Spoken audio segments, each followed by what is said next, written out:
So with June ending and us getting into July, we get into a lot of long weekends in the summer, and one of the things that we get asked about a lot is people head up north to the cottage. The long weekend traffic can be really bad. You end up spending 2, 3, 4 hours in your car, and you get to the cottage and now we feel just terrible, really, really stiff, tight, neck hurts, back hurts. So we're going to go over a couple of things that we can do in terms of things we can bring with us to the cottage, and a couple of strategies and exercises that we can kind of use so that when we get to the cottage we don't feel so bad and we can actually enjoy the long weekend. So one of the strategies that a lot of our patients use is the foam roller. The problem is when we're using a traditional foam roller, it's kind of large, and if we're driving somewhere we might be able to bring it with us. But one of the things we recommend to people is to find a kind of a shorter hollow foam roller.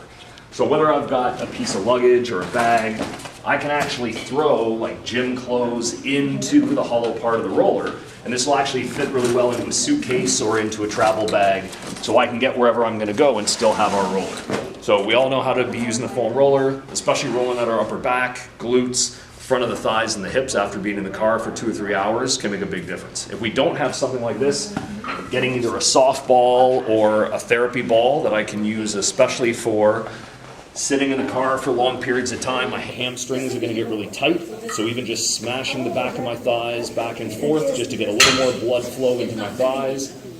working on releasing the tension in the hamstrings, even just doing a couple of minutes aside once you get up to the cottage is going to make a huge difference.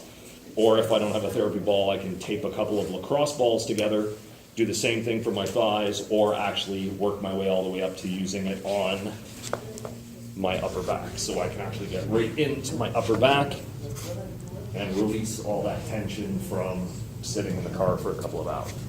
So while you're in the airplane or on a train, we always tell people every half hour I'm going to want to get up out of my seat so I can stand, extend my hips. It's kind of hard to do in the car. So one of the solutions is when I'm sitting in the car, I can put my arms on either the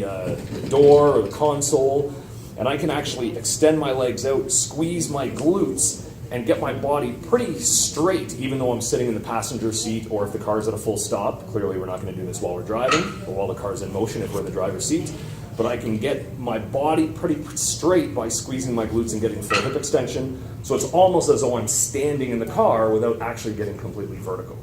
Now we're going to get up to the cottage, get up wherever we're going in our long summer road trip, and not feel like garbage, and you can actually enjoy the next weather.